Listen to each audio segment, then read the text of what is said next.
The design of streets and sidewalks, the quality of the housing, the amount of green space, and the cleanliness of city streets affects whether we walk, the quality of air we breathe, and how safe we are from crime. Unhealthy blocks with abandoned buildings and rundown lots equal unhealthy lives. More people die from gun violence, heart disease, and drug overdoses when neighborhoods are overrun by these problems. Science shows we can reduce these problems by changing neighborhoods block by block. Clean up vacant lots and people go outside and walk and have less stress.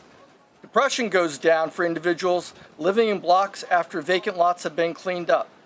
Put new windows and doors on abandoned houses and gun violence drops by as much as 39%.